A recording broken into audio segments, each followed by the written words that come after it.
la péridurale spirituelle. On va expliquer ce que c'est. Vous avez compris que c'était par rapport à l'actualité. La péridurale, c'est par rapport à la naissance du Mashiach.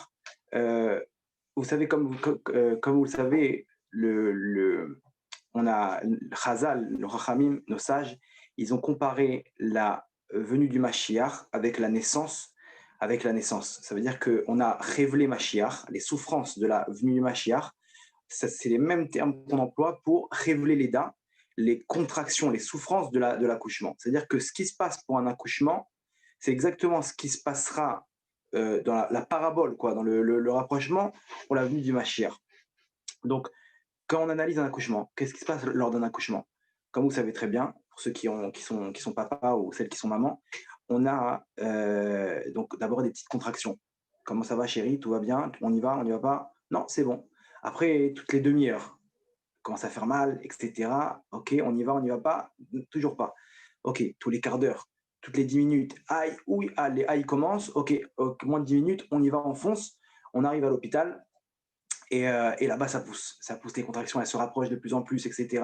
Et ça crie dans tous les sens. Et le mari, il est là, il sait pas quoi faire. Qu'est-ce qu'on fait? C'est bon, et, truc. Vas-y, va prier, etc. Il prie, truc. Il fait toutes les ishtadouliotes qu'il faut, etc.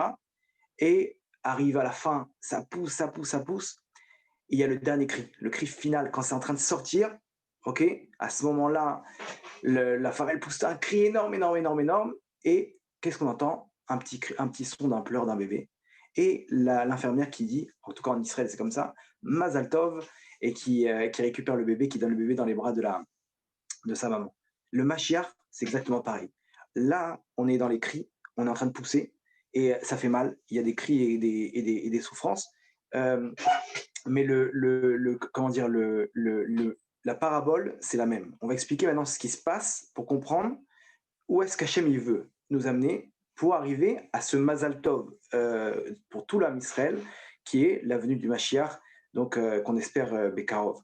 En même temps, on va essayer de remettre en place un peu par rapport justement de rester sur ce que les Chachamim nous disent. La Torah nous donne le chemin à suivre concernant la venue du Mashiach, et ça devient des fois un peu folklore, ça devient très, comment dire, événementiel, etc.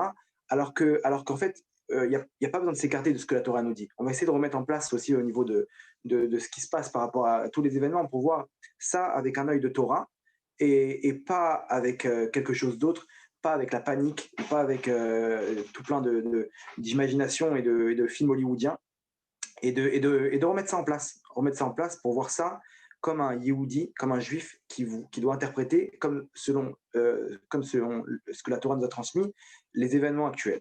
Les événements actuels aujourd'hui, regardez les contractions qu'on a. On est à 2 jours, donc on est aujourd'hui dimanche soir, ok. On a 2 jours donc du 20 février qui est le passage de pouvoir de Trump à Biden, ok.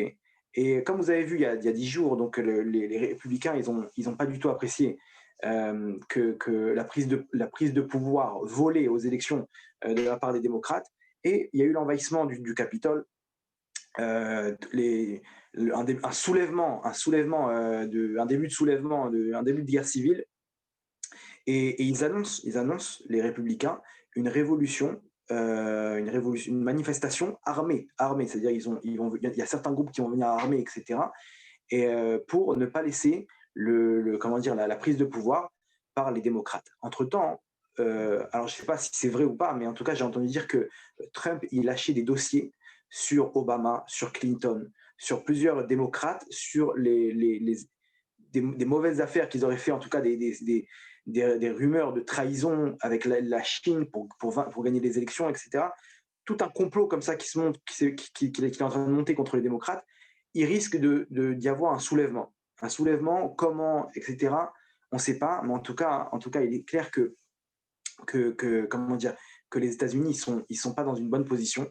Et on va voir ces 2 prochains jours ce qui se passe. Ceci étant dit, j'avais entendu d'un tzaddik qui disait que Trump, il est contrairement à tous les autres tzaddikim, il disait Trump, il est pas bon pour les juifs.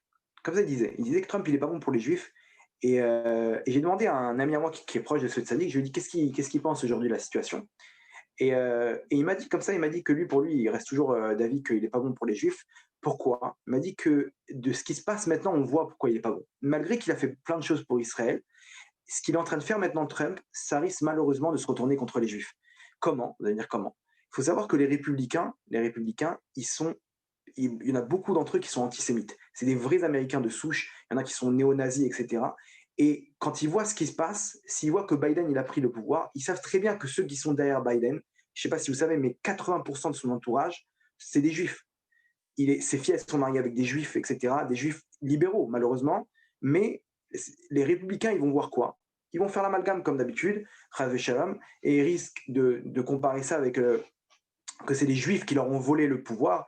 Et malheureusement, comme on a vu dans toutes dans toutes les galouillottes, tous les exils, à la fin, tout le temps, ça se retourne contre les Juifs. Il est clair comment dire, Hachem, il veut faire quelque chose aux États-Unis. On voit que c'est en train de. Il y a un renversement. On avait expliqué un petit peu l'histoire avec Jonathan Pollard, ce qu'il avait dit le Ram Mordechai Eliyahu, que lorsqu'il montera en Israël, il emportera avec lui les étincelles des États-Unis qui donnent la bracha aux États-Unis. Et c'est à partir de ce moment-là que les États-Unis vont plus ou moins s'effondrer. Je ne sais pas ce qu'il avait dit exactement, mais en tout cas, ici, on voit depuis qu'il est parti, Jonathan Pollard, quelques jours après, je crois que c'était 3-4 jours après, il y a eu l'attaque du Capitole et donc le début de Balagan qui a là-bas. Okay, donc ça, c'est la première des choses. À cause de ça, est-ce que Trump il peut attaquer l'attaque qui a été prévue contre l'Iran avec l'armée, les bombardiers, les porte-avions, etc. Aujourd'hui, il a les mains liées, il ne peut plus rien faire. La seule solution qui leur reste, c'est d'attendre ou qu'Israël attaque, ou d'attendre que l'Iran attaque, et à ce moment-là, ils auront une raison de riposter. Et effectivement, selon les renseignements, comme nous tous en Israël, on a reçu l'information de la part de la défense passive, de mettre de côté une radio avec des piles, avec des lampes à piles, etc., de mettre de côté de l'eau et des denrées alimentaires, etc. Pourquoi? Parce qu'ils pensent que si jamais il y a une guerre avec l'Iran, il se peut qu'il y ait des cibles comme des centrales électriques qui soient visées. Il peut y avoir des cyberattaques qui peuvent neutraliser l'électricité, l'eau, etc. Donc, au cas où, si on a une attaque de tout plein de milices pro-iraniennes, du Hamas, du Hezbollah, etc., vaut mieux mettre de côté. Ils annoncent clairement, mettez de côté des choses. Ça veut dire quoi? En gros, ils risquent d'avoir une attaque. Comment? On ne sait pas, mais en tout cas, ça risque de s'enflammer. Et je ne sais pas s'ils vont le faire avant que Trump quitte le pouvoir, parce que ce serait la meilleure chose, sachant que Biden ne veut pas attaquer l'Iran. Pour lui, il veut reprendre les négociations. Et donc on y est. C'est une histoire de 48 heures avant mercredi, avant comment dire, le passage de pouvoir. Et donc, c'est plus ou moins quelque chose d'intéressant à suivre. Il faut savoir que selon la Torah, on est obligé de passer par une guerre avec l'Iran. La Géoula ne peut commencer que par une guerre avec l'Iran. On n'est pas du tout pour les guerres, pas du tout. On ne cherche pas la guerre, on cherche que le Mashiach qui vienne Berachamim, mais il y a écrit que l'Iran, ça sera un pion essentiel dans la venue du Mashiach avec une éventuelle guerre. Et de quelle manière va se passer cette guerre-là? C'est ce qu'on attend et on espère que ça se passe Berachamim. Et en tout cas, donc ça c'est au niveau des guerres. À côté de ça, on voit la situation, le corona, les mutations, etc., les vaccins, est-ce qu'on fait le vaccin, on ne fait pas le vaccin, les dommages du corona, les pertes économiques, financières, les gens ils ont perdu leur job, ils ont perdu leur travail, les disputes, des gens qui sont confinés, etc., ils sont enfermés avec leurs femmes, ils ne tiennent pas, ils n'arrivent pas à tenir, il y a des dégâts dans tous les sens. J'ai entendu dire là aujourd'hui qu'il y a un nouveau virus, Nita, apparemment il s'appelle, okay, encore pire que le corona.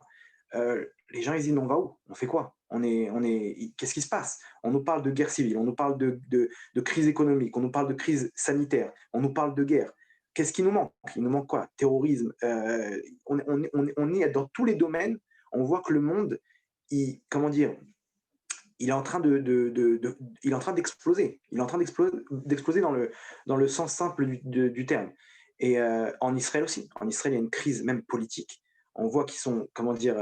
Alors, il faut savoir que il y a le Tikkun Zohar. Dans les Tikkun Zohar, là-bas, le Yud, il dit qu'à la fin des temps, pendant 70 ans, juste avant la venue du Mashiach, il y aura 70 ans de règne du Erev Rav. Erev Rav, c'est ceux qui sont dans le Ham Israël, ceux qui sont sortis avec le Ham Israël, qui faisaient partie en fait des sorciers en Égypte, et c'est eux qui ont fait tous les problèmes avec le veau d'or, etc., dans le désert. Ceux-là, ils vont continuer dans le Ham Israël, et c'est eux qui vont dominer à la fin des temps. Le Zohar, il nous dit, 70 ans, ils vont dominer, et après, il y aura 2 ans de tirer l'Eda, donc de contraction de la venue du Mashiach, ok. Et quand on voit ce qui se passe, le premier gouvernement israélien qui a été monté, donc je ne sais pas si on peut appeler ça des rêves rares, parce que c'est des gens qui ont fait beaucoup pour l'âme Israël, etc. Mais plutôt, on va dire, tout ce qui est la Cour suprême, la gauche dure, anti-État d'Israël, pro-arabe, anti-Torah, etc., hein, ceux-là, peut-être que c'est eux qui dominent. Parce qu'aujourd'hui, on voit bien que quand Netanyahou il veut faire quelque chose, tout de suite on lui met des dossiers sur le dos, la Cour suprême, elle le bloque, etc. Donc, ceux qui dirigent aujourd'hui, c'est la Cour suprême. C'est le gouvernement, mais aussi la Cour suprême qui sont au-dessus du gouvernement. Et ça, c'est le gros problème qu'il y a aujourd'hui. Donc, aujourd'hui, quand vous regardez bien, le premier gouvernement, il a été monté, tout Bishvat, il y a exactement 72 ans. C'est-à-dire qu'il y a 72 ans, à tout Bishvat, alors l'État d'Israël a été monté avant ça, mais le gouvernement, le premier gouvernement, c'était tout Bishvat, ok, tout Bishvat, il y a 72 ans. C'est-à-dire qu'aujourd'hui, à tout Bishvat, donc normalement, selon le Zohar, il y a, regardez bien, il y a 70 ans de règne du Erev Rav, ok. Ça fait 2 ans qu'ils ont perdu leur règne. Mais on est dans les souffrances de la venue du Mashiach, ces 2 ans-là. Et regardez, pendant ces 2 ans-là, le gouvernement n'a plus de pouvoir. C'est bizarre. Ils ont perdu leur pouvoir. Mais tu vas me dire quoi? Non, ils sont encore là. C'est vrai, mais regarde combien d'élections on a passé. Ils n'arrivent pas à garder le pouvoir, ils n'arrivent pas à s'affirmer. Et même le gouvernement qui est maintenant, ils n'ont pas réussi à faire passer un seul budget. Ils n'ont plus de force, ils n'ont pas fait passer une loi, à part celle par rapport au corona, les trucs urgents. Sinon, il ne tenait pas ce gouvernement. Il n'avait pas de force. C'est-à-dire que ce qu'il y a aujourd'hui, c'est des pions. Il y a des pions, pourquoi? Parce qu'Hachem il est en train de passer la royauté au Melech HaMashiach. Et donc, maintenant, on y est. Donc, à tout Bishvat, le gouvernement, on finit ces 72 ans de règne et de souffrance. On devrait passer à une autre étape. Quoi? On ne sait pas. On découvre jour après jour ce qu'Hachem il nous dévoile. Mais en tout cas, on voit que effectivement, même en Israël, il peut y avoir comment dire, pas une guerre civile, mais une perte, un effondrement du gouvernement parce qu'il a perdu dans le ciel son pouvoir, et il peut avoir un renouveau, un balagan, etc., qui pourrait à la finalité amener à la vue du Mashiach, mais en tout cas, cette période-là entre les deux, on ne sait pas où ça peut mener. Là, on a vu les pluies. Alors, il faut savoir que quand il pleut en Israël, je ne sais pas si vous savez, dans le Barech Aleinu, on dit comme ça, Meten Tal Matar al Kol Penadama, etc. Et après, là-bas, on dit, et sauve-nous, Hachem, Mikol Mine Poranuyot, Mikol Mine, tout plein une liste là-bas de choses graves. Quel rapport? Tu me demandes la pluie, et après, tu me dis, sauve-moi des Poranuyot, sauve-moi des catastrophes, sauve-moi des mauvais décrets, etc. Quel est le rapport entre la pluie et les mauvais décrets? On ne se rend pas compte de ce texte-là qu'on lit 3 fois par jour dans la Mida, et qu'en fait, attends, il doit y avoir un lien normalement. Je demande la pluie, ok, super, mais pourquoi tu demandes derrière qu'Hachem il te protège, qu'Hachem il t'envoie la bracha, qu'Hachem il t'envoie qui te protège des catastrophes et des mauvais décrets, etc. C'est quoi le rapport? Il faut savoir que quand il y a la pluie en Israël, ok, Akadosh Baruch Hu, il montre par là qu'il est intéressé par la vie dans ce monde-là. Pourquoi? Parce que s'il injecte de la vitalité qui est la pluie, sans pluie, le monde ne peut pas exister. S'il injecte de la vitalité, c'est-à-dire qu'il est intéressé à nous sur Terre. Quand il n'y a pas de pluie en Israël, okay, ça veut dire que spirituellement, il nous montre par là que ce compte en banque, il sert à quelque chose, mais je ne mets pas d'argent. Quand quelqu'un a un compte en banque qui ne met pas d'argent, il le garde parce que c'est toujours bien d'avoir ce compte en banque au cas où, mais tant que je n'ai pas rentrer dedans de l'argent, c'est que j'en ai rien à battre. Quand est-ce que j'utilise ce compte en banque? Quand je rentre de l'argent. Il faut savoir que c'est exactement pareil. Quand il pleut en Israël, ça veut dire qu'Hachem, il nous montre par là, je suis intéressé pour la vie, je suis intéressé pour vous, à vous, et il nous montre par là c'est un genre de clin d'œil. C'est un genre il nous dit par là, quand je vous mets de la pluie, sachez que je suis intéressé par le Ham Israël. Je suis intéressé par le Ham Israël. Quand il n'y a pas de pluie, il y a toute une Gomara Ta'anit qui nous explique ce qu'il faut faire. Il faut faire des jeûnes, il faut faire. Pourquoi? Parce qu'Hachem, il a tourné sa face. Là, pendant 21 jours presque, il n'y avait pas de pluie. Alors, est-ce qu'Hachem, il a tourné sa face ou pas? Peut-être qu'il y avait des mauvais décrets, peut-être pas, on ne sait pas. Mais en tout cas, hein, ce qui est sûr, c'est que ceux qui priaient dehors avec le corona, ils voyaient qu'il faisait 25 degrés. Ouais, il y en a qui étaient en t-shirt. On est en plein mois de janvier. À part ces deux, trois derniers jours de pluie, ça fait 21 jours qu'il fait 20 à 25 degrés par après-midi. OK. Et que les gens, ils prient dehors le matin, midi, soir. Il fait hyper bon. On voit comment Akadosh Baruch Hu, peut-être que c'était pas, et je veux dire pourquoi c'était pas une mauvaise chose, parce qu'avant ça, il a plu, on a battu des records en Israël. Il y avait des inondations, etc. Et maintenant, là, ça fait 2, 3 jours. Alors, j'explique dans le nord, il y a eu entre 50 et 90 millimètres de pluie qui sont tombés. Et c'est une quantité énorme pour Israël. C'est-à-dire qu'en 2 jours, Hachem, il a envoyé entre 50 millilitres et 90 millilitres de pluie. C'est ce qui aurait dû se passer normalement en 3 semaines. C'est-à-dire qu'ici, Hachem, il nous montre combien il nous aime, combien il veut de nous. Et comme je vous rappelle, la Kinneret, c'est-à-dire le lac de Tibériade, une fois qu'il est rempli, c'est un signe que la malchoute qui représente dans la Gemara, que la malchoute, elle est remplie. Et là, quand la malchoute, la royauté d'Hachem, elle est remplie, c'est un signe de la venue du Mashiach. Et là, on y est.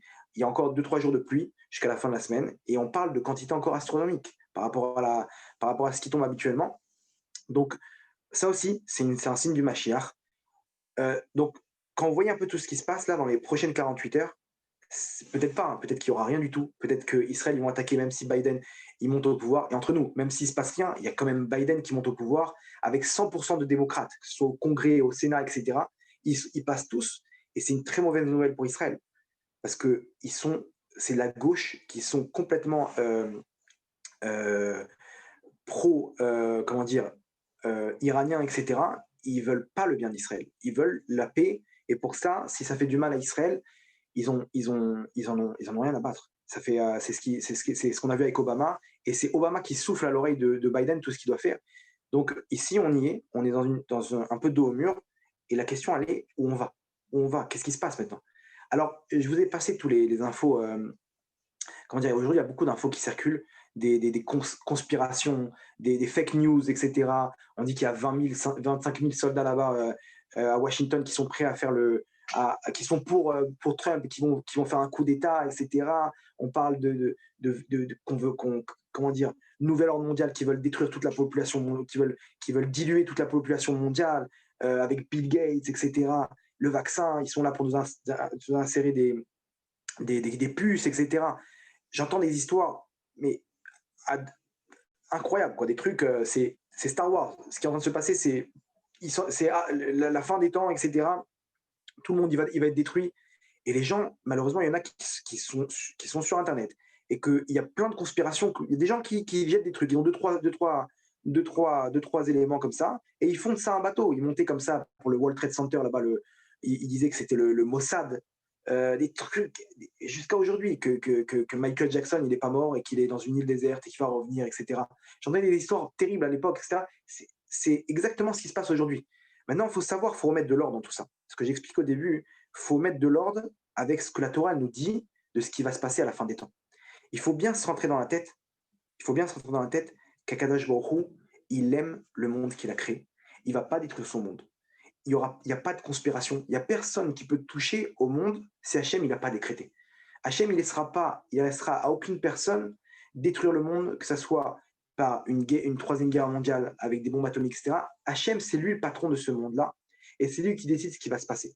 Alors, qu'est-ce qui va se passer? C'est ça ce qu'il faut savoir. On sait qu'on est dans l'accouchement. On sait qu'on est dans les contractions. On voit, on est en train de palper la tension, les futures guerres, les futures tensions, sans compter Troisième Guerre mondiale, Russie, Chine, États-Unis, etc. C'est quelque chose de palpable. Quand tout va à ce moment, quand Biden il va passer au pouvoir, il y aura un changement dans tous les sens de tout ce que Trump il a essayé de construire. D'un coup, on va revoir la Chine prendre le dessus, conquérir Taïwan, etc. Ce qu'il ne pouvait pas faire à l'époque de Trump, la Corée du Nord, la Russie, etc., l'Iran, ils vont reprendre d'un coup leur griffe et ils vont faire ce que le monde il va reprendre une mauvaise tournure. Ça, on voit, on le sent. Mais il faut savoir qu'Akadosh Baruch Hu, tout ça, ces conspirations, etc., tout ce qui se passe, Akadosh Baruch Hu, c'est pas du tout ce qui arrive dans la Torah. Akadosh Baruch Hu, il veut en aucun cas détruire son monde, et à plus forte raison le Ham Israël. À plus forte raison le Ham Israël, on entend des trucs, oui, faites pas le vaccin, etc. On entend des trucs, tu vois, ils sont là pour vous tuer, pour vous rendre stérile, pour vous trucs, etc. Aujourd'hui, on arrive à un niveau où on ne croit même plus au rabbinim. Il y a des grands d'Israël qui donnent des ordres, des grands d'Israël qui sont partis se faire vacciner. Alors là, c'est simple. Si un grand d'Israël est parti se faire vacciner, il a dit le vaccin n'a aucun problème, Hachem, il est du côté de Bill Gates ou du côté du Rav Kanievski ou du Rav Edelstein ou du Rav Shalom Cohen ou de tous les Admourim qui sont partis se faire vacciner, etc. Même si Bill Gates il a décidé de diluer la population, à partir du moment où les rabbinim ils ont tranché qu'en bas, ce vaccin il n'a aucun problème, c'est terminé. Hachem, il est avec les tzadikim. Et ce vaccin-là, il ne peut avoir aucun problème, même si de base, il y avait une mauvaise intention. Même si de base, il y avait des trucs. Après, c'est ça ce qu'il faut savoir. Il faut savoir remettre les choses en place comme un juif, il doit voir tous ces événements-là. Alors, je vous dis ce que la Gemara dit de la suite des événements. La suite des événements, elle est simple. La suite des événements, c'est la Gemara dans Sota, elle nous ramène comme ça que tout ce qui va se passer à la fin des temps, tout à la fin de la Gemara, on nous ramène là-bas tout plein d'événements.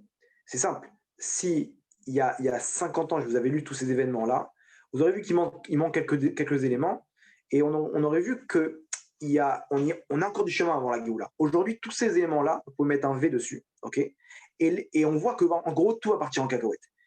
À la fin, la dernière phrase, c'est quoi? C'est la solution. La solution, c'est Ve'en lanu almi leishaen, et là, la vinu sheba shamayim. On ne peut se reposer que sur notre Père qui est dans les cieux. Tout ce qui va se passer, la solution, la suite des événements avec la solution, c'est on ne peut se reposer que sur notre Père qui est dans les cieux, que sur Akadosh Baruch Hu, notre Papa adoré, qui nous aime, qui nous envoie la pluie, qui nous chérit et qui nous a construit, qui nous a accompagnés toutes ces années, pendant ces 6000 ans, 6781, et qui continue et qui va à la fin nous, comment dire, nous laisser entre les mains de toutes ces guerres et toutes ces conspirations et toutes ces histoires, etc. Franchement, il y a écrit dans la Gemara, elle me dit une chose, Internet, elle me dit une autre chose, ok, qui est-ce qu'on va croire? C'est évident que la Torah. Ce qu'on peut entendre, toutes les vidéos qui tournent, etc., faut remettre les choses en place. En lanu almi leishaen, et là la vinu sheba shamayim. Ça, c'est ce qu'il faut savoir, c'est que tout ce qui va nous arriver maintenant, c'est pour nous amener à nous reposer que sur Hachem. Et regardez ce qui se passe. Il y a un an de ça, un juif, il disait, Baruch Hashem, on est bien en Israël. Baruch Hashem, on a la bracha, on a la réussite. On a notre travail.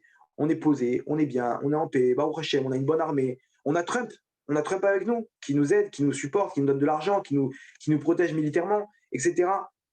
On est en bonne santé. On a des hôpitaux, on a tout ce qu'il faut. On a des voitures, des maisons, etc. Aujourd'hui, quand vous voyez ce qui se passe, on a plus sur quoi se reposer. On a, niveau santé, personne ne peut dire qu'il est à l'abri.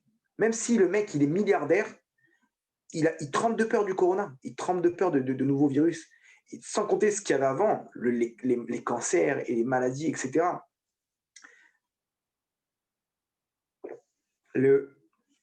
Au niveau sécuritaire, l'Iran, le djihad islamique, le Hezbollah, des centaines de milliers de missiles qui sont pointés vers Israël. Maintenant, le Yémen, comment s'appelle, les milices pro-iraniennes là-bas au Yémen, en Irak, en Syrie, etc. Les terroristes. Et sans compter que maintenant, Trump, il n'est plus avec nous. Il n'y a même pas un appui international pour nous aider. Il n'y a plus rien de tout ça. Au niveau économique, une personne aujourd'hui, elle est au chômage. Elle dit, mais je veux bien reprendre mon travail. Je dépends des confinements et je dépends des trucs et je ne peux pas voyager. Je faisais mes allers-retours, etc. Combien de gens, ils ont perdu toutes leurs économies avec le corona? Ils ont perdu leur job, ils ont perdu une tonne de choses.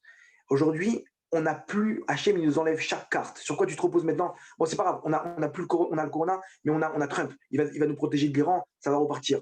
Hachem, il dit, je t'enlève Trump, tu veux quoi encore? Bah, c'est pas grave, on a ça, on a de l'argent, bah, au Hachem, je t'enlève l'argent. On a la France, non, je t'enlève les allers-retours, je t'enlève tout. Il n'y a plus rien à faire. On peut se reposer sur rien du tout. Ah, attends, Hachem, il y a le vaccin. Voilà, bah, Hachem, on va se reposer sur le vaccin. Même ça, Hachem, il nous l'enlève. Il nous fait une mutation, que le vaccin, la mutation sud-africaine, le vaccin, officiellement, il ne peut rien contre ça.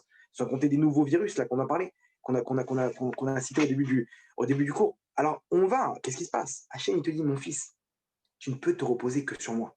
Arrête avec ce monde-là. Tu n'as pas compris que si tu te reposes sur ces choses-là, tu seras malheureux. Si tu te reposes sur moi, tu seras l'homme le plus heureux au monde.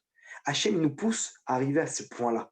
Ce point-là. Et aujourd'hui, ce qui se passe, il faut comprendre qu'il ne faut pas prendre tous ces événements-là comme un film hollywoodien, comme un film d'action. Les gens, ils sont là, des événements, etc. Mais il faut voir, là, il y a un point ici. Hachem, il veut nous pousser à arriver à un point. Ce point-là, il faut comprendre, c'est ce qui s'appelle Tsipital et Yeshua. Vous savez qu'à la fin, après 120 ans, on va nous poser une question. Aïm Tsipital et Yeshua, est-ce que tu as espéré en la venue de la délivrance?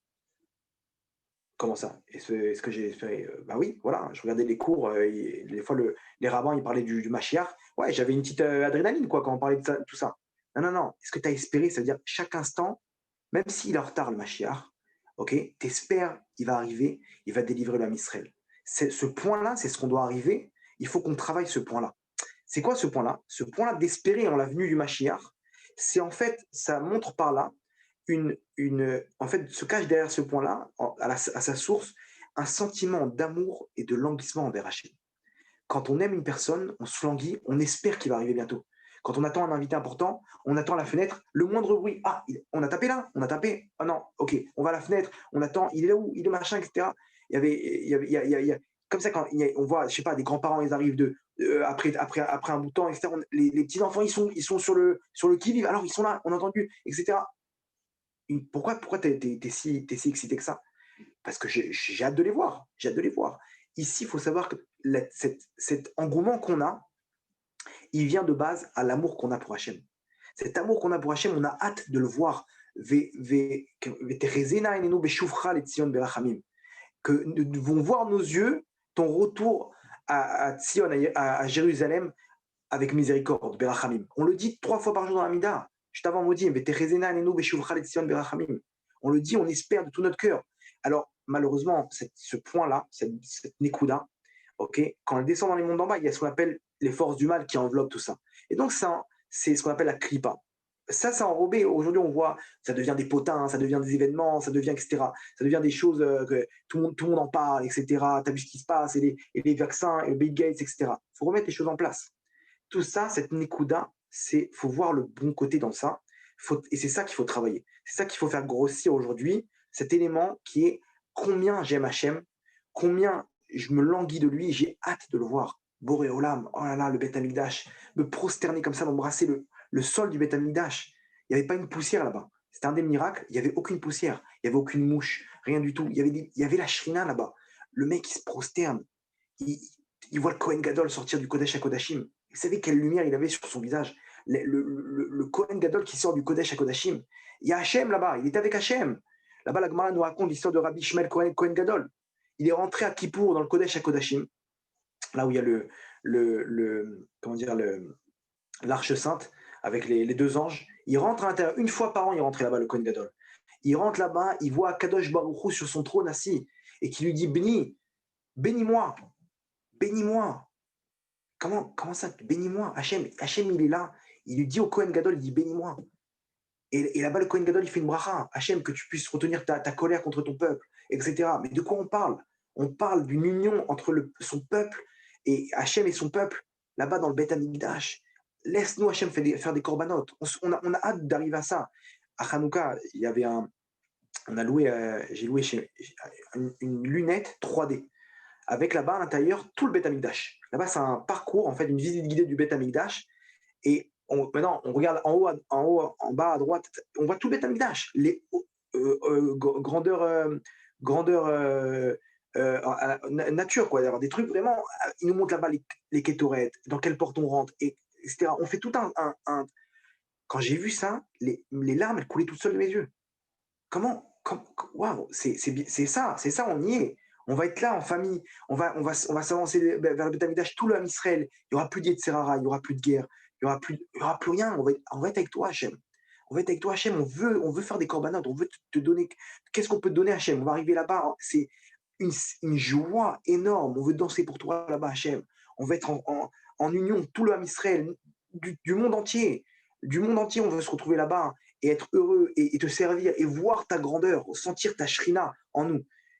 C'est ça, cette Nikuda-là qu'il faut faire grandir. Et quand aujourd'hui, dans les infos, on nous parle de guerre. D'un coup, tout le monde, waouh, ça devient des potins, ça devient des trucs, etc. Oubliez le côté Yetzirah, oubliez le côté force du mal qui entoure cette Nekuda-là. Il faut se débarrasser de tout ça. Il faut faire grandir maintenant cette Nekuda que Hachem il veut nous créer. Parce que tout ce qui fait Hachem, comme on a dit, En lanu al milechen el alavinu sheba shamayim. Il veut qu'on se repose que sur lui.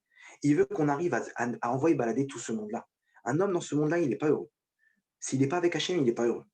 Quand tu es avec Hachem, quand tu crées ce lien avec Hachem, tu n'as rien à craindre. Tu es entre de bonnes mains.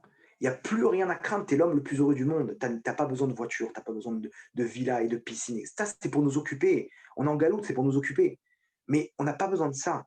Quand tu es avec Hachem, tu peux rester là, dans les bras d'Hachem, en train de pleurer et en train de dire merci à Hachem. Et c'est un moment que tu as envie de plus lâcher. Toute ta vie, tu as envie de rester comme ça. Ceux qui ont goûté à ces moments-là de Idbo des doutes avec Hachem, de combien on veut être avec toi, Hachem, c'est ça ce qu'Hachem il veut. Il veut débroussailler dans toute cette galoute, tout ce qu'on a rajouté, tout ce qui nous sépare de toi, Hachem, toutes ces avérotes, malheureusement. Malheureusement, ce qui nous sépare de lui, c'est quoi? C'est nos actes, c'est nos avérotes. Hachem, la Géoula, elle viendra selon combien on est séparé de lui par nos avérotes. C'est là que les épreuves qu'il y aura, ce qui se passe maintenant, là, tout ce qui est en train de se passer, c'est tout simplement pour nous descendre cette muraille qui est nos avérotes, de réparer nos avérotes et de pouvoir lever les yeux vers le ciel et dire Hachem, on t'aime, on veut être avec toi. Ça suffit tout ça. On en a marre, on veut pas de vaccin, on veut pas de Trump, on veut rien du tout. On veut rien du tout, on veut que toi. On veut que c'est toi qui nous prend en charge, qui nous prend dans tes bras, etc., qui nous met sur Tarat Kanfe Ashrina, sous l'aile de la Shrina, de la présence divine, et c'est ça qu'on veut. Donc Hachem, on récapitule. Tous les événements qui se passent aujourd'hui, ok, c'est ni plus ni moins pour arriver à un point, qui est Ve'en lanu al mileishen el alavinu sheba shamayim. On ne peut se reposer que sur Hachem, que sur notre Père qui est dans les cieux. Il n'y a même pas marqué Hachem, il y a marqué Avinu sheba shamayim, notre Père qui est dans les cieux. Hachem, à ce moment-là, dans toutes ces épreuves-là, Hachem, il est en mode papa. Papounet, Abba, Abalé, comme vous voulez, chacun selon ce qu'il touche, mais en tout cas, Avinu Sheba Shamayim. Hachem, il est en mode Avinu Sheba Shamayim. C'est comme ça qu'il veut qu'on soit avec lui, comme des enfants qui ont peur des événements et qu'à la fin, on se jette dans ses bras. On se jette dans ses bras, c'est ça ce qu'Hachem il veut. Maintenant, tous les événements qui se passent aujourd'hui, l'excitation qu'on a, il y aura le Mashiach, ils vont attaquer l'Iran, quand, etc. Entre nous, ça, on n'en a rien à battre. Tout ça, c'est juste pour créer chez moi l'amour que j'ai d'espérer en lui, les languissements que j'ai pour le retrouver enfin, pour arriver à retrouver cette perte que j'ai depuis 2000 ans, qu'on est loin de lui, loin de sa maison, et qu'on veut et qu'on recherche ce bonheur-là. Et ça, Hachem, il va nous amener à ce point-là. Tout ce qui se passe aujourd'hui, on est en train de tailler le diamant. À la fin, vous allez voir, le diamant, il va être pur. Chez chacun d'entre nous, notre cœur, il va être purifié. On voit déjà après un an de Corona, les gens, déjà, ils ont un peu lâché toutes leurs bêtises. Combien ils ont fait, les gens, ils ont fait tchouva. Combien ils ont fait tchouva avec le Corona. Combien ils ont regardé des cours sur Internet. Combien ils ont compris que ce monde-là, il vaut rien. En 2 secondes, hop, tout s'envole. J'avais une affaire, j'avais construit un truc, plus rien. Et l'autre, il se retrouvait à vendre de l'alcogel, il s'est retrouvé multimilliardaire. Ça vaut rien, c'est pas entre nos mains. On fait rien dans ce monde-là. Alors qu'est-ce qu'on fait? On n'a rien à faire. On n'a pas à s'installer. Les gens, ils s'installent dans ce monde-là comme s'ils vont vivre 1000 ans. Mais c'est faux. C'est un problème. Ici, il faut comprendre que ce point-là, il vient chez chacun d'entre nous. L'excitation qu'on a quand on entend les événements, il ne faut pas le prendre dans le mal. Il ne faut pas commencer à rentrer dans des conspirations et dans des imaginations et dans des films d'action. Rien de tout ça. Mettez tout ça de côté. Il n'y aura rien du tout de tout ça. Akadosh Baruch Hu, il ne veut pas de mal à son monde. Hachem, il veut nous amener à un point qui est En lanu al milechen et la avinu sheba shamayim. Il veut qu'on se retrouve en tant que son fils qui court dans les bras de son père. C'est tout. Et pour ça, il va augmenter ce point-là, cette nekuda qui est en nous, d'amour qu'on a pour lui. Il va casser, c'est à nous de casser cette clipa-là qui nous sépare de lui, qui est toute cette galoute, tous nos actes. À partir du moment où on va casser cette muraille-là, automatiquement, on va découvrir cet amour qu'on a pour lui, qui est naturel. Un juif, il aime naturellement Hachem. C'est dans sa neshama, il est relié à lui. Pourquoi on ne ressent pas ça? À cause de nos actes. Alors maintenant, revenons à l'histoire de notre accouchement. Aujourd'hui, comme vous savez, il y a des techniques pour accoucher avec le sourire. Comment? Avec ce qu'on appelle la péridurale. Donc c'est quoi la péridurale? C'est une piqûre énorme qui rentre dans le bas du dos là-bas Et là-bas, ils injectent un produit qui va faire une genre d'anesthésie, ok, qui va permettre en fait à la femme d'accoucher sans sentir les douleurs. Pourquoi Hachem il a créé une chose comme ça? Pour nous dire que pour la venue du Mashiach aussi, on a ce qu'on appelle une péridurale spirituelle. Péridurale spirituelle, et que la femme, elle a, je crois, une genre de seringue en fait, où elle peut injecter le produit encore et encore. Dès qu'elle ressent un petit peu les douleurs, elle a juste appuyé sur un petit bouton. Et à ce moment-là, le produit, il s'injecte. Et encore une fois, elle est repartie pour quelques minutes encore où elle ne sent rien du tout. Donc c'est à elle de gérer. Elle gère son budget, etc. Jusqu'à temps qu'elle accouche.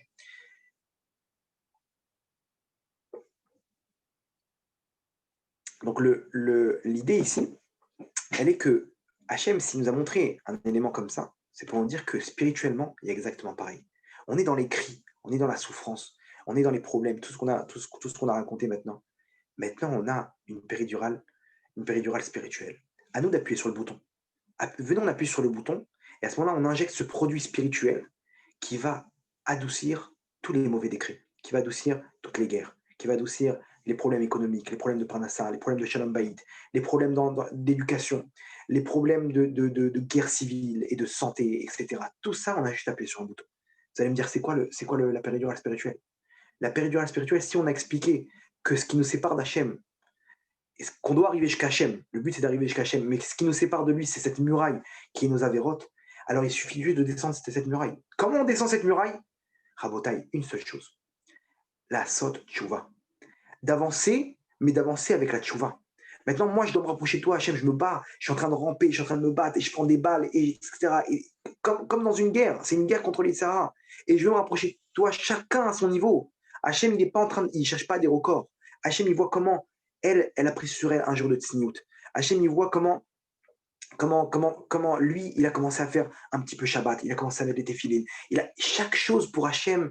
Hachem, il prend la Neshama, il embrasse, il dit, mais Kolakavod, mon fils, qu'est-ce que t'es grand, mais qu'est-ce que t'es grand dans toute cette galoute, tu décides de faire attention, à l'adultère, de faire attention aux filles, de faire attention à Shabbat, etc. Dans ce monde-là que moi-même j'ai augmenté le volume de la Touma dans ce monde de l'impureté, et toi, envers et contre tous, comme Avram à Ivry. À Ivry, il était face à toute la terre, Avram. De l'autre côté. Il y avait le monde d'un côté et Avram de l'autre côté. Un juif, il est capable de renverser la vapeur. Il peut se battre contre toute la terre et il peut gagner. Parce que dans ses forces, il est connecté avec Hachem, il a des forces illimitées. Et il suffit juste de déclencher la chose. Et il suffit juste de dire Hachem, je veux faire tchouva. Et de se relever. La tchouva, c'est un cadeau d'Hachem. Tchouva, ça veut dire quoi? De l'intérieur du cœur, Hachem, je suis tombé, je te demande pardon. Pardonne-moi, Hachem, je suis malade, de mes avérotes, j'arrive pas à me débarrasser de ça. Je veux avancer et je tombe. C'est comme dans une guerre. On prend une balle, il n'y a pas de problème. Hachem te dit, il n'y a pas de problème, mon fils, tu as pris une balle.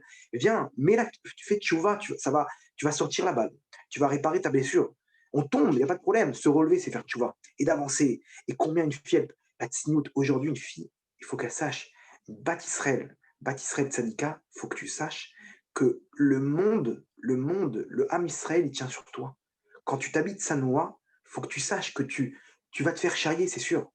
Mais sache un truc, que toi, tu es avec Hachem. Hachem, je suis avec toi. Regarde, Hachem, je suis seul contre toutes. Je suis seul contre toutes. Ouais, mais comment dire, il y a des religieuses qui s'habitent. On s'en fiche de tout ça. Toi, tu es face à Hachem. Tu fais tenir le Ham Israël. Une fille qui s'habite Sanoa, elle tient le Ham Israël. Faut comprendre ça. Faut comprendre. Il y a écrit comme ça que les avérotes du Ham Israël, elles sont annulées par la tsniout des femmes. Dont on voit ça, regardez l'allusion incroyable. On voit ça dans quelle est la défense aujourd'hui des missiles. On appelle ça kippa de barzel. Dôme de fer en hébreu, kippa de barzel. Kippa, c'est quoi? Une kippa, c'est un châle. C'est un genre comment dire, comme la kippa ici, c'est ce qui recouvre en fait kippa barzel. Barzel, c'est quoi? On prend les initiales. Le bet, c'est Bilha, une des 4 femmes de Yaakov. Ok? Resh, c'est qui? Rachel. Zain, c'est qui? De Barzel, c'est Zilpa. Et Lamed, c'est qui? Léa. Barzel, c'est exactement les 4 initiales des 4 femmes de Yaakov. Les 4 femmes de Yaakov, elles faisaient partie des femmes les plus tsnouot au monde. La kippa, donc leur châle qui les protégeait, qui est dans la tsniout, de Barzel, des 4 femmes-là, c'est ça aujourd'hui qui protège l'âme Israël. Ici, dans l'allusion de ce qu'ils ont choisi maintenant dans le gouvernement pour nommer cette protection militaire, Ok, ils ont nommé ça Kippat Barzel. Ils savent pas que c'est Hachem qui leur a mis dans les mots. L'allusion, c'est quoi? Pour te dire que le Ham Israël, une femme qui s'habille de sa noix, aujourd'hui, c'est elle qui sauve le Ham Israël. C'est pas Kippat Barzel. C'est pas toutes ces protections et F-35 et des porte-avions et des sous-marins. Ça c'est que le mode matériel qu'Hachem il emploie pour pas qu'il y ait de miracle. Parce qu'Hachem il n'est pas intéressé par des miracles pour garder le libre arbitre des gens. Donc Hachem il utilise tout ça, mais en fait, dans les mondes d'en haut, ceux qui ont protégé des forces du mal, c'est ces femmes-là qui s'habitent sa noix, qui protègent tout le Ham Israël. Ma femme, cette syndicat, elle a organisé à l'époque, l'année dernière, une soirée de signout. Alors écoutez le sujet, vous allez voir ça comment c'est intéressant. Une femme qui doit ramener son habit le moins de sa noix qu'elle a et qui lui tient le plus à cœur. Une mini-jupe ou un habit un peu décolleté, quoi que ce soit, qu'elle amène avec un ciseau. Et là-bas, on va faire une soirée découpage d'habits, découpage de mauvais décrets. On fait ça pour Hachem, un cadeau Hachem. Tu vois Hachem, cet habit-là, cette mini-jupe, je la kiffe. Je sais que toutes mes copines, elles sont là, elles me regardent, etc. Chaque femme, elle a son petit truc fétiche comme ça, une petite jupe en jean ou un truc comme ça. C'est celui-là que tu vas prendre et tu dis Hachem, tu vas découper. Et là-bas, pendant que tu découpes, tu dis Hachem aussi, découpe-moi mes mauvais décrets. Enlève-moi ça, enlève-moi les problèmes, les trucs, les shalom bayit, etc. Tout ça, des soirées comme ça, elles sont venues chacun avec leur habit. Et elle m'a raconté là-bas, il y avait une musique. Alors, elle a pris un rave là-bas, avec une salle, avec une rabbinite qui a organisé la soirée, etc. Ils ont fait un truc énorme. Et là-bas, il y avait, je ne sais pas combien de filles, une quarantaine, cinquantaine. Là-bas, les femmes, ils ont mis une musique comme ça. Les femmes qui coupaient, elles sentaient comme un Hachem, il était là. Les femmes en pleurs. Elle m'a raconté, tout le monde pleurait. Les femmes en pleurs, elles sentaient comment Hachem était fier d'eux, etc., fier d'elles. Et quand elle m'a raconté la soirée, j'ai dit à ma femme, je ne serais pas étonné. Je ne serais pas étonné qu'on entende prochainement, dans les prochains jours, aux informations, un miracle comme il n'y a jamais eu. Comme il n'y a jamais eu. Elle me dit pourquoi? Je dis parce que c'est mesure pour mesure. Tu déchires quelque chose en bas, on déchire quelque chose en haut. Qu'est-ce qu'Hachem peut déchirer en haut? Les avérots du Ham Israël, les mauvais décrets. S'il y a un mauvais décret qui aurait dû se passer, tu verras qu'il y aura un miracle. Le lendemain matin, on regarde quoi? Ils annoncent 2 roquettes qui touchent de plein fouet une maison à Netivot. Le dôme de fer n'a pas fonctionné. Ça existe des fois. Il y a une dizaine de roquettes comme ça. Le dôme de fer, il ne fonctionne pas. Le radar, je ne sais pas ce qui se passe, il ne capte pas. Ou il croit que ça va tomber dans un terrain vague, mais là-bas, il y a des maisons. La roquette, elle touche 2 roquettes de plein fouet une maison à Netivot. Okay. Miracle, la famille, elle est à l'intérieur. Okay. Les 2 roquettes de plein fouet, là, ils touchent leur maison. Et pas une seule égratignure. Un miracle, mais comment c'est possible? 2 roquettes qui massent. Vous voyez la maison, c'est-à-dire qu'il y a la maison qui est à moitié détruite, de l'autre côté, les autres, ils dorment. C'est impensable. Ils ne sont même pas dans la chambre forte. Ils sont dans l'autre côté de la maison, ils sont en train de dormir. Ils sont réveillés par une explosion. C'est quoi? C'est la moitié de leur maison qui a sauté. Pas une seule égratignure. Je lui ai dit à ma femme, je ne serais pas étonné que c'est vous qui avez fait ça. Parce que la tsniout du Ham Israël, c'est ça qui protège. Quand il n'y a pas d'homme de fer, c'est pas grave. Il y a la vraie Kippat Barzel qui est la tsniout. Aujourd'hui, pareil, un homme qui fait attention à ses yeux, qui fait attention à ce qu'il voit. Aujourd'hui, il y a tellement de choses terribles qu'un homme, il fait attention à ça, il peut sauver le monde.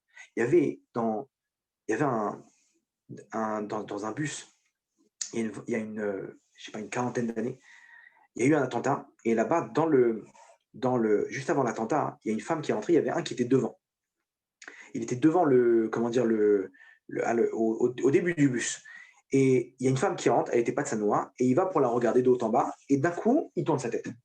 Il tourne sa tête, il dit que un mec religieux, quoi. Il regarde, comment dire, de premier réflexe, il regarde, tout de suite, il tourne sa tête.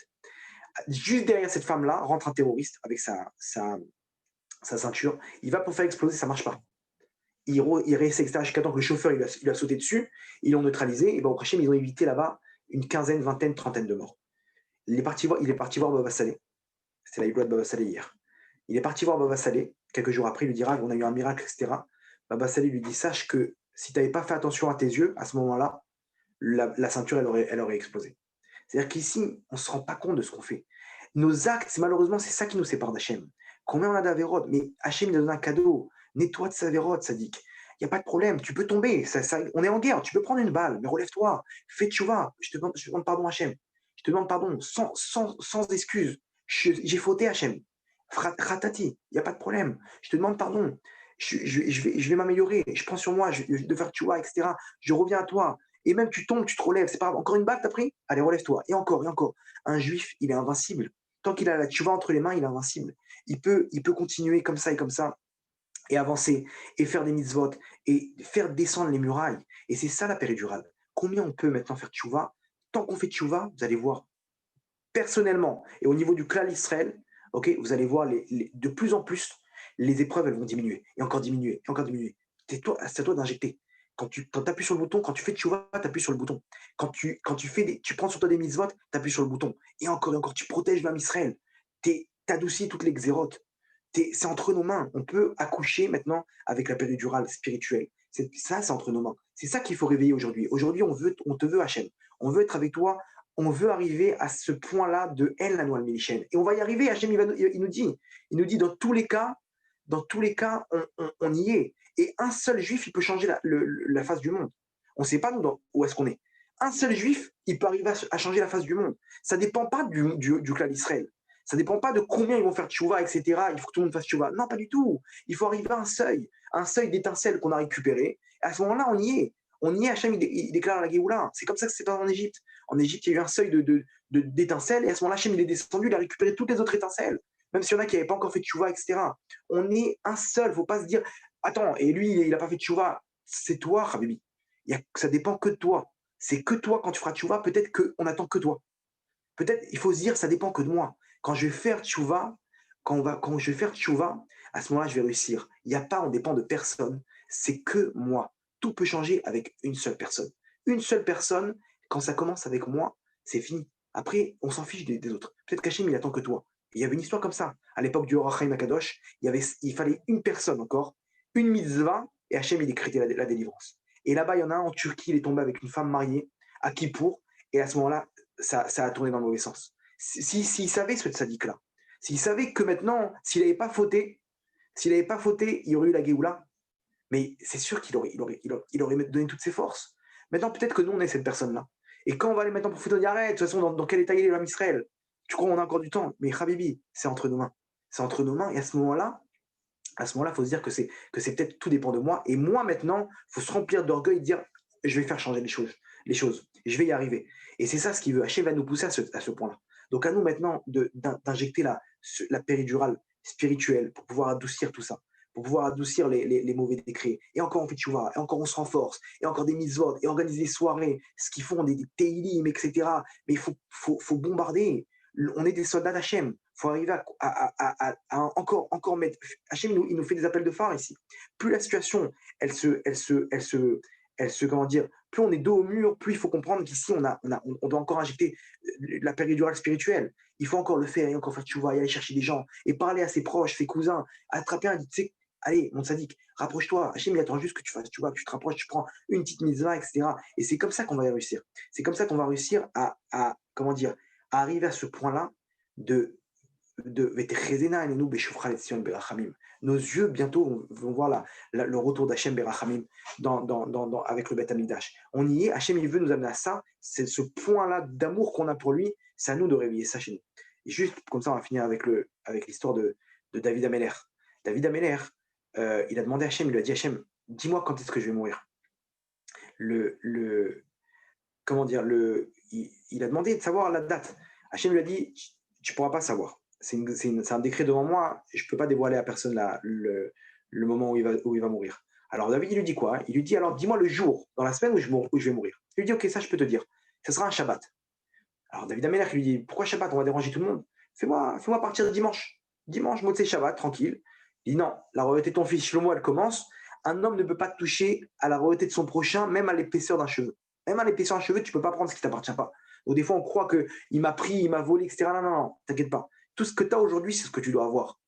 Ce qui ne t'appartient pas, ça partira au bout d'un moment. Ce qu'on t'a pris, ça ne t'appartenait pas. Donc, ok, il a dit, alors, il n'y a pas de problème. Laisse-moi partir vendredi. Donne-lui un jour, le Shabbat à mon fils, je partirai vendredi. Il dit, non, vendredi, tu ne peux pas partir. Pourquoi? Parce qu'un jour de toi, dans ce monde-là, à étudier, à prier, ça vaut tous les 1000 korban que ton fils Shlomo il fera. Donc regardez la force de la prière de celui-là. Que Hachem, même un jour, il veut pas gaspiller. Donc, David Améler, il savait qu'il y a une arme contre le Satan, c'est quoi? L'étude de la Torah. Il s'est dit maintenant, le Shabbat, il rentre, j'étudie la Torah jusqu'à la fin de Shabbat. Et à ce moment-là, je serai protégé. Et effectivement, tous les Shabbats, il étudie la Torah 24 heures. 24 heures sur 24, à ce moment-là, pour pouvoir être protégé du Satan. Il finissait là-bas, il faisait une Séouda de remerciement, ce qu'on appelle la Séouda de David Améler, le repas de David Améler, qu'on appelle la Séouda Rivite. Okay, et là-bas, quand il faisait Abdallah, il rigolait, parce qu'il savait qu'il était. Il sortait de Shabbat, il savait qu'il allait repartir pour une semaine encore. Et peut-être que c'est là le mina que les gens ils rigolent quand ils font comment dire, le Geffen là-bas à l'Avdallah. En tout cas, au moment de mourir, ce fameux Shabbat, le Satan, il cherche comment je vais réussir à le prendre celui-là. Il étudie, il ne s'arrête pas. Je peux pas, il est intouchable. Le Satan y réfléchit et il bouge là-bas. Il y avait des arbres dans la cour du palais. Il bouge les arbres de façon, avec une force comme ça pour pouvoir attirer l'attention de David Améler.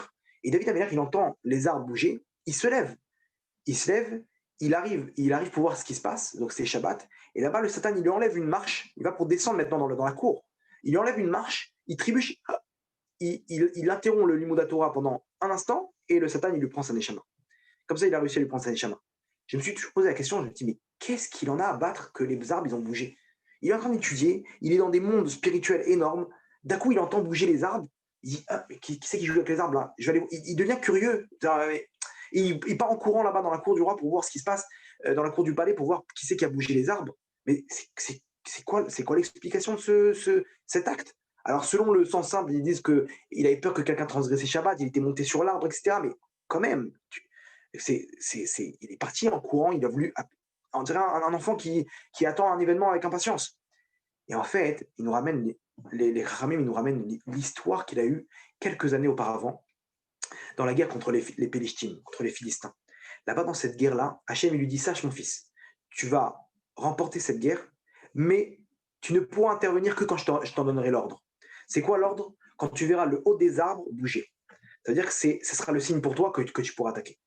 Ok, David Améler, il reçoit l'ordre, il arrive face aux Philistins pour se battre, et là-bas, il voit des barbares, des soldats de 3 mètres, les Philistins, c'était tous des Goliaths. C'était des monstres, ils avaient des haches et des trucs, etc. C'était des forces de la nature.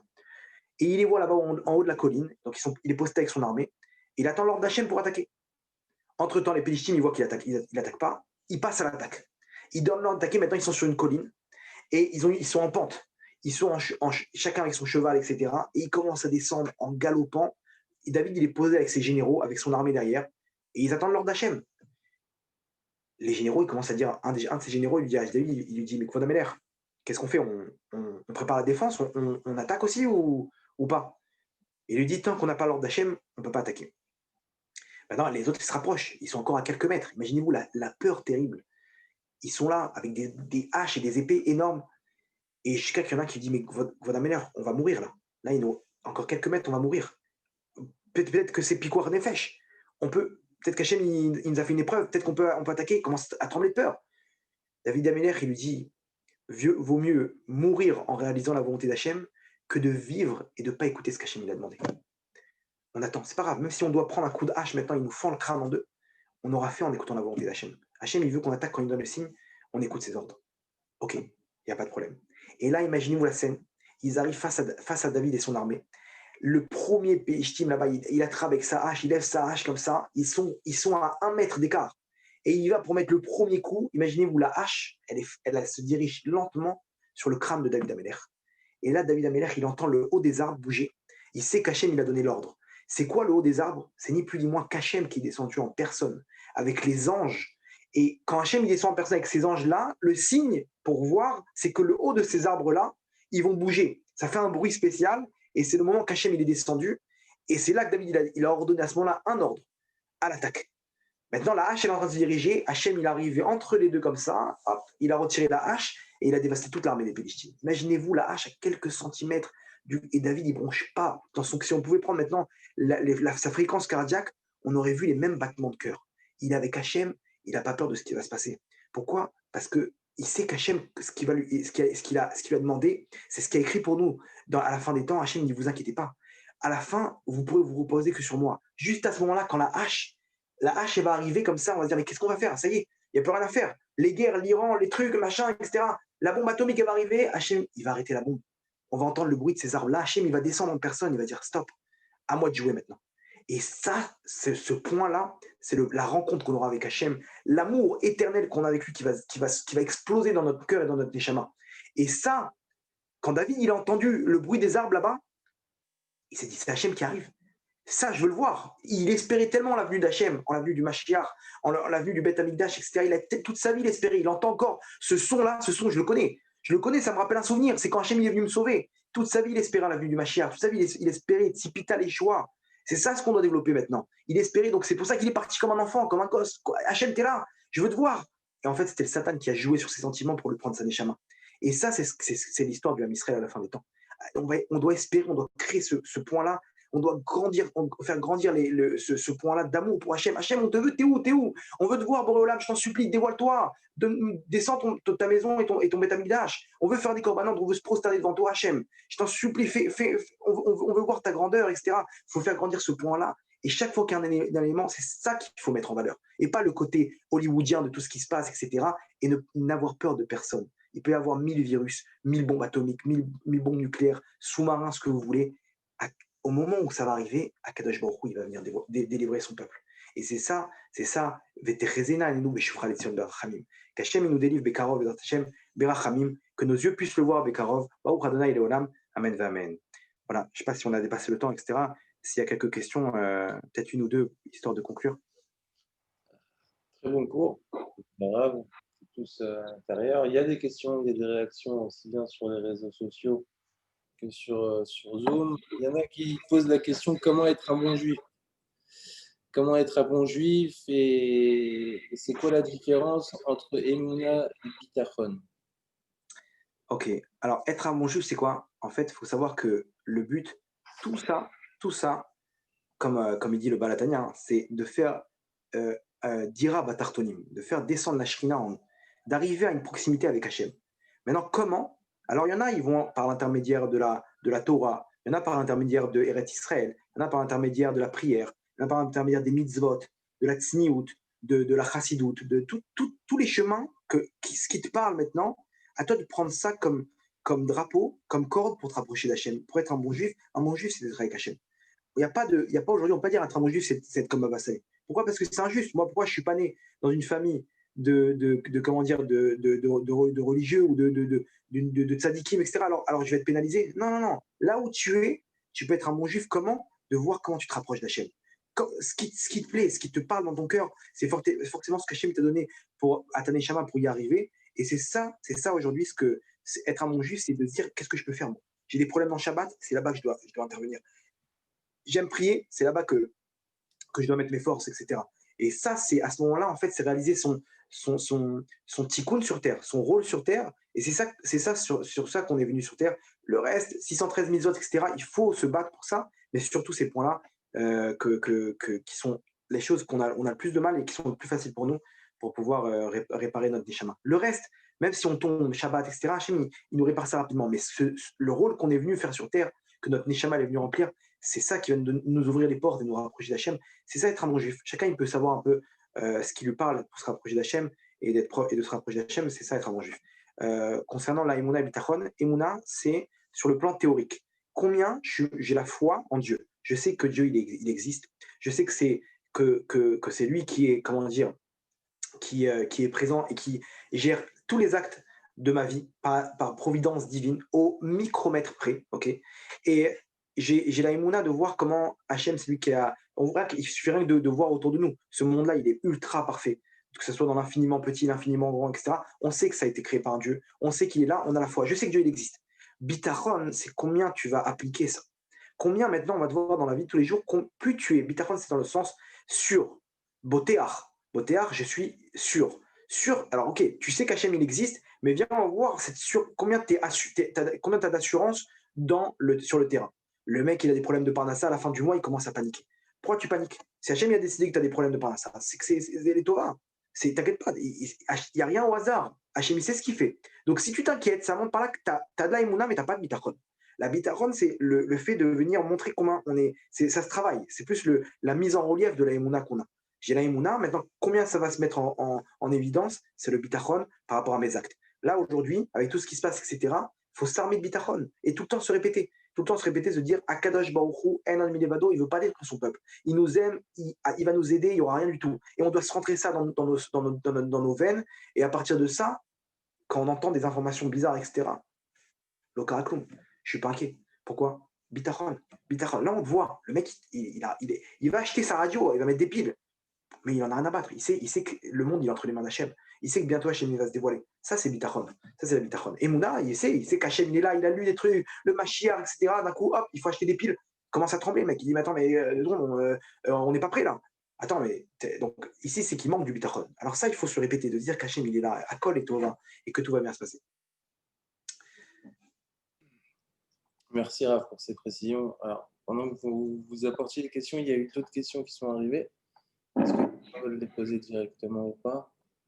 Je suis en train de lire une question. Donc, le Raph dit, attendez.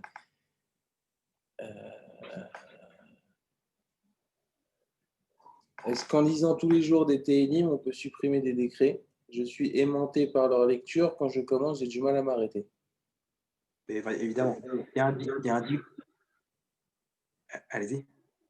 Non, je vous écoute. Il y a un dicton à la guerre du Golfe, là-bas, quand Saddam Hussein il a envoyé des missiles sur Israël, il y avait un dicton qui disait Tilim, Teilim, Negat Tilim. Les Teilim contre les missiles. C'est-à-dire qu'ici, on dit très bien que la force des Teilim, les Teilim, ça a une force d'enlever tous les mauvais décrets, que ce soit au niveau santé, etc. Dedans, David Amelech, il a tout mis. Il a dit ça, Beruach HaKodesh, avec un esprit divin. C'est la prière que chaque juif, il va sentir chaque mot, il va créer des anges. Ces anges-là, ils vont arriver en haut, devant un tribunal céleste, et ils vont dire, nous, on est les prières de ton fils, Hachem. Et ils vont venir donner des arguments pour annuler les mauvais décrets. Parce que les mauvais décrets, ils viennent d'un tribunal céleste qui décrète. Voilà, il y a un dossier qui est monté, voilà les avérotes, voilà les mitzvot. Et par rapport à ça, il y a des décrets. Maintenant, quand ils viennent, et ces télim-là, qui sont les anges, et qui montent, comment dire, et qu'ils arrivent en haut, ils viennent témoigner et dire Hachem, ton fils, il est bon. Ton peuple, regarde, nous-mêmes les Télim, on représente les Télim de ton tzaddik. Hachem, à ce moment-là, il fait renverser la balance. Donc, il faut continuer. Alors là, on a une autre question. Si vous avez encore quelques minutes, je vais lui donner la parole. Voilà, bonsoir. Salut David. Bonsoir. C'est Jonathan. Comment ça va, mon pays? Baruch Hashem, ça va, merci beaucoup. J'avais une question à te poser, parce que sur Internet, je sais pas si tu connais le Rav Dinovitch, il a mis en point quelque chose. Il a dit en gros que il faut pas seulement faire les mitzvot comme on en a fait depuis des millénaires, c'est-à-dire notre Shabbat, notre cache-route, etc.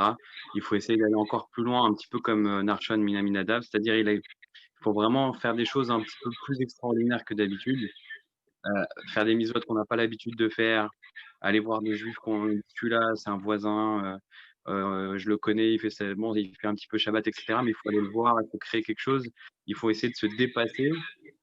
Vraiment, au dernier moment, pas seulement faire une mitzvot. Alors, bien sûr, c'est peut-être suffisant, mais il faut essayer de faire encore plus. Et qu'est-ce que tu penses de ça? Est-ce qu'il faut vraiment que chaque juif, il casse toutes les barrières, il aille au maximum de ce qu'il peut faire dans son entourage et tout ça? Effectivement. Alors, en fait, il faut savoir qu'il y a une règle que tout va selon l'effort. C'est-à-dire que le Hachem, en haut, le point de jugement, c'est pas combien tu as battu de record, j'ai fait une tonne de mitzvot, etc. Non, Hachem, il voit l'effort. Plus une personne elle se surpasse, plus cette mitzvah-là, elle aura un impact immensément grand. C'est pour ça que quand je vais parler de la tsniout, etc., c'est parce que c'est ce qu'il y a de plus dur pour une femme. Donc, c'est ce qui protège le plus. C'est ce qui a le plus d'impact. Il faut voir aujourd'hui les choses, qu'on se dire, attends, 2 secondes. Si maintenant on me proposait $5,000, là, on te dit, allez, il y a un cours de Torah. Ah non, la flemme, grave. Ok, maintenant sache qu'il y a un donateur. Tout celui qui est en cours de Torah, $5,000. Le mec, il va se dépêcher, il va se truc. Des fois, il faut se dire, attends, est-ce que j'ai donné mon maximum? Si on m'avait proposé $5,000, j'aurais quand même basé le cours de Torah ou pas? Non, j'ai la force en moi, sauf que j'ai la flemme. Et quand une personne elle se surpasse, comme il a fait Narshon Ben Aminadav, comme il a fait là-bas Eliezer, j'ai un cours sur ça, c'est le secret de la bracha, où j'explique comment en fait l'histoire de Eliezer, qu'il a réussi à se surpasser. Il n'était pas obligé de faire tout ce qu'il devait faire. Il s'est surpassé, il est rentré dans la bracha, il était dans la malédiction. C'était un descendant de Ham, il est rentré dans la bracha.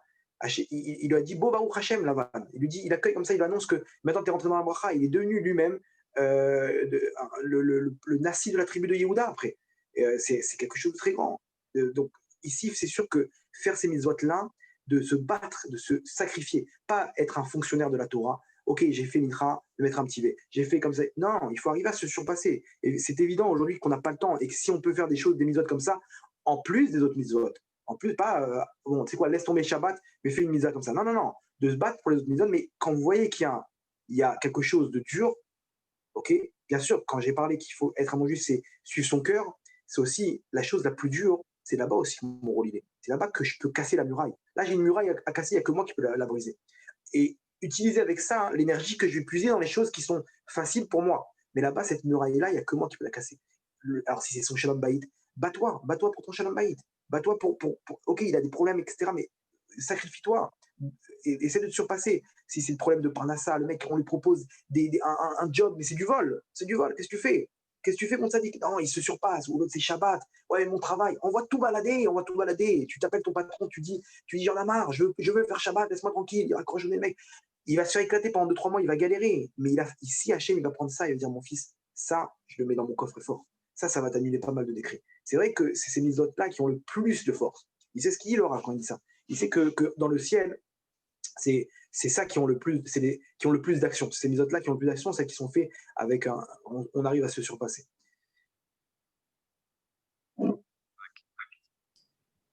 Merci, Raph. Alors, est-ce qu'il y a d'autres questions, peut-être d'autres personnes qui souhaiteraient poser une question au Raph si vous avez encore le temps?